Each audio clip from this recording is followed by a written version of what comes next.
नमस्कार. डॉक्टर समाधान काळे या यूट्यूब चॅनलमध्ये आपले सर्वांचे स्वागत आहे. आज आपण सायटिका, बऱ्याच जणांना या आजाराला सामोरे जावं लागते. हा मणक्यांचा आजार आहे.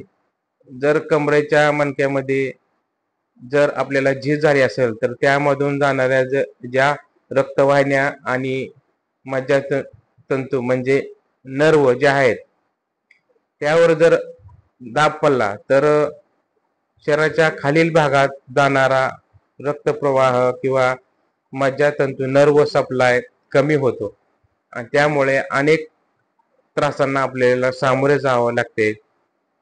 हा त्रास कमरेतून चालू होऊन मांडीच्या पाठील भागात नंतर गुडघ्याच्या मागील भागापासून टाचेपर्यंत त्रास भरपूर वेदना होतात.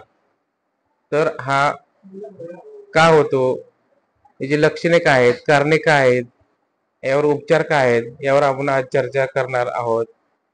तर मी डॉक्टर समाधान काळे आपले डॉक्टर समाधान काळे या यूट्यूब चॅनलमध्ये सर्वांचे स्वागत करीत आहे. सायटिका हा मज्जासंस्थेचा एक गंभीर स्वरूपाचा रोग आहे. सायटिका नावाच्या मज्जातंतूमध्ये म्हणजे सायटिका नर्व मध्ये विकृती किंवा बिघाड झाला तर हा रोग होतो. हा मज्जातंतू म्हणजे नर्व मांडीच्या मागच्या भागातून सुरू होऊन गुडघ्याच्या मागून खाली पायापर्यंत जातात. इतर मज्जातंतूच्या मानाने या मज्जातंतूला मार लागण्याची किंवा सूज येण्याची शक्यता जास्त असते. तर सायटिका हा आजार का होतो, जी लक्षणे काय आहेत? सायटिकाच्या वेदना नितंबापासून म्हणजे पृष्ठभागापासून सुरू होऊन गुडघ्याच्या मागून पायापर्यंत जातात. वेदनेचे स्वरूप तीव्र असेल तर पायामध्ये अशक्तपणा येतो, पाय उचलता येत नाही, कधी कधी रुग्णाला बसता सुद्धा येत नाही, इतक्या वेदना असह्य होतात. दोन मणक्यामधील चकती तडकली असेल तर साधं खोकताना किंवा शिंक आली तरी भयंकर वेदना होतात. रुग्णाला वागता येत नाही, संडासला नीट बसता येत नाही, संपूर्ण विश्रांती घेतली तरच वेदना थांबतात. परंतु पुन्हा थोड्या हालचाली केल्या किंवा मार लागला तर पुन्हा अजून वेदना सुरू होतात. याचे कारणे काय आहेत?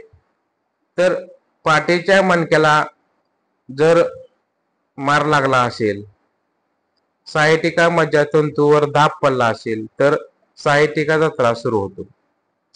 दोन मणक्यामधली चकती तडकली असेल तर किंवा कमरेच्या हाडाच्या सांध्यांना संधिवात झाला असेल तरी सुद्धा सायटिकाचा त्रास होतो.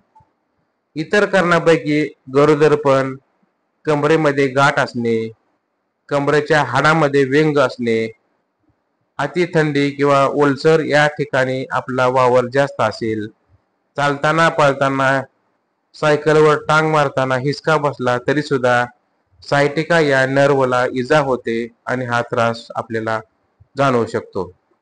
जास्त वेळ उभे राहून काम करणे किंवा जास्त वेळ एका जागी बसल्याने सुद्धा सायटिकाचा त्रास होतो.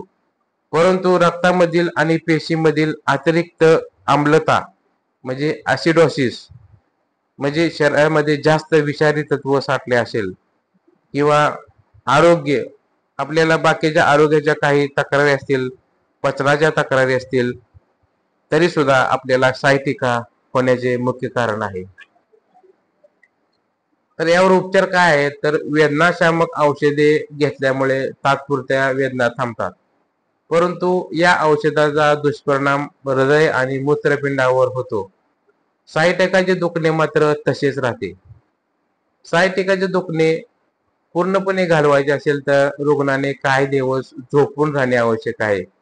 झोपण्यासाठी कडक गादी व कडक पलंग असावा.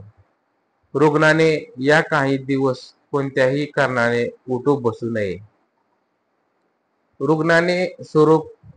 रोगाचे स्वरूप तीव्र असेल तर रुग्णाने प्रथम 5 दिवस फक्त फळे आणि भाज्यांचे रस घेऊन उपवास करावा. संत्री, सफरचंद, अननस, पेयर, गाजर, बीट यापैकी एखाद्या फळाचे रस निम्मे पाणी टाकून सकाळी 8 वाजल्यापासून रात्री 8 वाजल्यापर्यंत दर 2 तासांनी हा रस घ्यावा. याच काळामध्ये पोट साफ होण्यासाठी रोज गरम पाण्याचा इनिमा घ्यावा.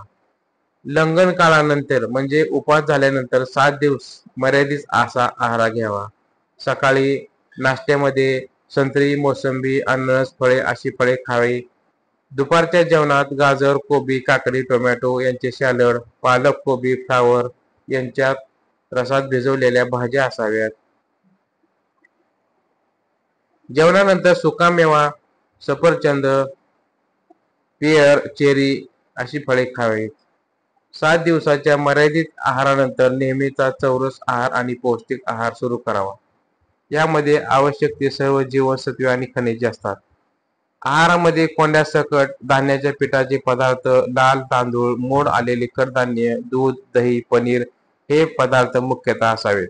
रुग्णाने चहा, कॉफी, साखर, मैद्याचे पदार्थ, तळलेले पदार्थ, लोणची, दारू, तंबाखू, धूम्रपान वर्ज्य करावे. साहित्यिकासाठी काही घरगुती उपचार आहेत. यापैकी लसूण आणि दूध अत्यंत महत्वाचे आहेत. प्रत्येक जेवणानंतर लसणाचे तुकडे मधासोबत खावे, ज्यामुळे वेदना थांबतात. लसूण पाकळ्या दुधात घालून किंवा दूध उकळून दोन्हीपैकी कोणतेही एक घेतले तरी चालते. लसणाच्या 4 पाकळ्या बारीक वाटून 110 मिली दुधामध्ये घालून तसेच कच्चे किंवा चांगले उकळून प्यावे. लिंबू सुद्धा साहित्यिकावर गुणकारी आहे. लिंबू चवीला आंबट आहे, परंतु शरीरामध्ये ते अल्कली गुणधर्माचे असते.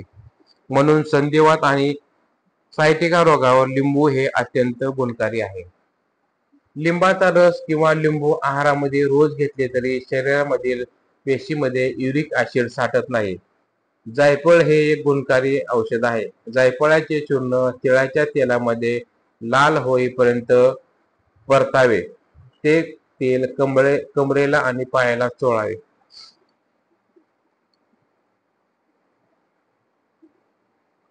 मुसाब्बार नावाची वनस्पती सायटिका रोगावर गुणकारी आहे. याची पाने वाटून रोज खावी. सायटिकासाठी जलचिकित्सा उपयुक्त आहे. सकाळी थंड पाण्याने कटी स्नान आणि रात्री आलटून पालटून थंड व गरम पाण्याने कटी स्नान करावे. कटी स्नानासाठी नेहमीचा टब वापरावा. त्यात बसल्यानंतर कंबर बुडेल इतके पाणी टब मध्ये भरावे. पाण्याचे तापमान 10 ते 18 डिग्री सेंटीग्रेड इतके थंड आणि नंतर 40 ते 45 डिग्री असे गरम असावे. रुग्णाने कडक गादीवर झोपावे. रोज सकाळी खळखळीत टॉवेलने अंग चोळून काढावे. रोज सूर्यस्नान घ्यावे. पाठीसाठी काही योगासने करावेत. उदाहरणार्थ पवन मुक्तासन, भुजंगासन, शलाभासन, उत्तपादासन आणि शवासन ही आसने करावीत. तर आपल्याला ही माहिती कशी वाटली? लाईक करा, शेअर करा, सबस्क्राईब करा. धन्यवाद.